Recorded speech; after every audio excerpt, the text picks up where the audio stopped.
And then because of that expectation of reply, it's difficult to get ambient awareness of the people in your lives. What's going on with them through these channels. Like if one of your friends walks into the show floor here at Web 2.0 Expo, how do you know they're here? Right, and you don't necessarily want to have to get an email that you respond to. You might want to just get that information. Or people taking Flickr photos of the show, or of their vacations, or their kids, or posting status text updates. So it's like ambient notification, is that what you're talking about? Okay. So these channels through Twitter, Facebook, Flickr, and others give us the ability to indirectly communicate with each other.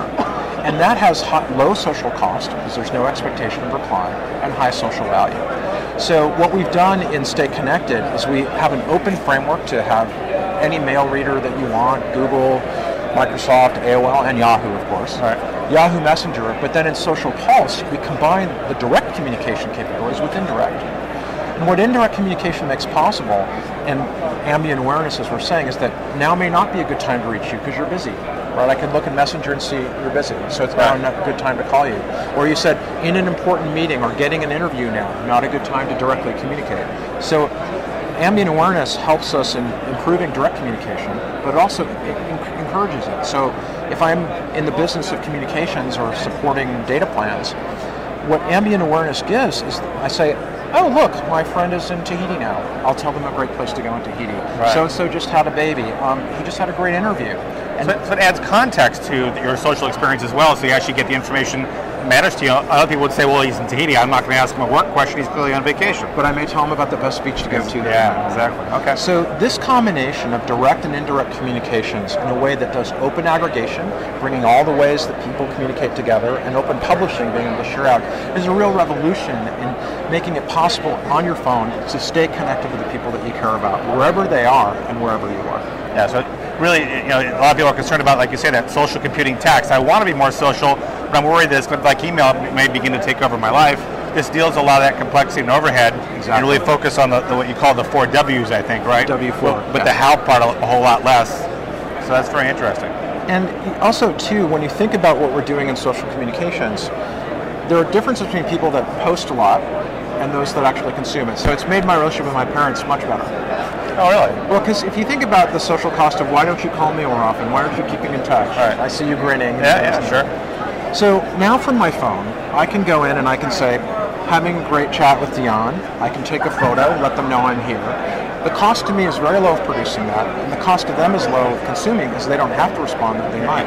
But the benefit to me is enormous because I have let my community, my parents included, know what's going on in my life, shared it with them, and had a sense of ambient awareness. Of what actually Mimito called ambient virtual co-presence, the sense of being together in a way that when you're just standing in a room and you kind of acknowledge each other's presence. So what Yahoo Mobile is making possible with the Stay Connected aspect of our product is really improving our ability to stay connected to all the people in our lives without the cost of direct communication, but the ability, when we do want to email, when we do want to IM, when we do want to call, to have that there as well. But we even leverage the like you said, the existing activities that you have that might otherwise go wasted. You can ensure that the missing communication gaps you might otherwise have already being addressed by the platform. Exactly. Yeah. And what's interesting too is that if I go to an address card from Pulse, it shows me not only the name and the photo may come from any of the networks that you're on, your status text from any of the networks that you're on, and then ways to call you and IM you and email you and your address and all a traditional address card. But if I press on your Pulse, I see all the updates from you. Right. So it is that way of combining an address book, which is normally just a list of people and ways to communicate, with a living social address book to understand what's going on in your life and how to reach you. Yep. And amazingly, we're making this available on the mobile internet with 300 devices and growing in 8 countries and growing around the world. The other thing I want to explain too is in addition to how we connect people to the things that interest them. Right. So in the OneSearch technology, what we've done is we've gone beyond the model of mobile as just strings that then get you pages, right? A query that gets you a page. So if you look at the world as there are things that I'm interested in, I want to see a movie in a movie theater, I want to go eat in a restaurant, I want to get a sports score from my favorite team, I want to know what a blogger has been blogging about that I'm interested in. What I really want to be modeling are the actual things that people are interested in the world. So in OneSearch, I'm able to, actually in OneSearch with voice, speak a query and say Watchmen, which is a cool new movie that just came out. The system understands Watchmen. Oh, that's a movie. that movie plays in movie theaters. That movie is playing in a movie theater actually across the street whose showtime is because now. It knows where you are. Buy a ticket. Yeah. To go from Watchmen, click a button to buy a ticket. Because we're going from not a web of pages, but a web of objects, of real things in the world, that we understand how to connect what users want and how they express it to the things they actually want in the world. So we do that in one search.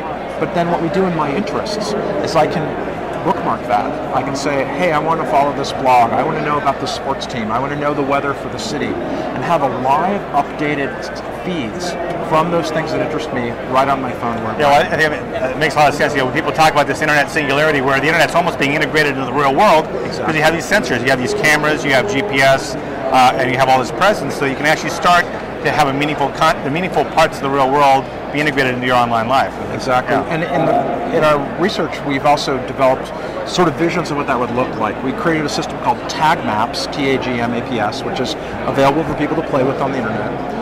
And there are 100 million geocoded photos in Flickr today. Yeah, it's amazing. Yeah. And this analyzes what people tell us about what they find interesting in the world. Yep. In other words, if I bother... And where it's interesting and everything, yeah. And even when. So the tag map for San Francisco, the term Alcatraz, user-generated, is where Alcatraz is. And it's a big tag on the map because that's a cool place to go. But at night it goes away. Right. Because at night people go to the Great American Music Hall. Yeah, exactly. So what mobile makes possible is a collective map of human attention, of what people find interesting in the world around them. And by connecting all the W's together, where, when, who, and what, we can actually share with each other the people and things that we care about, not only on the web, but in the world, and to do that wherever we are. And at the scale of individuals,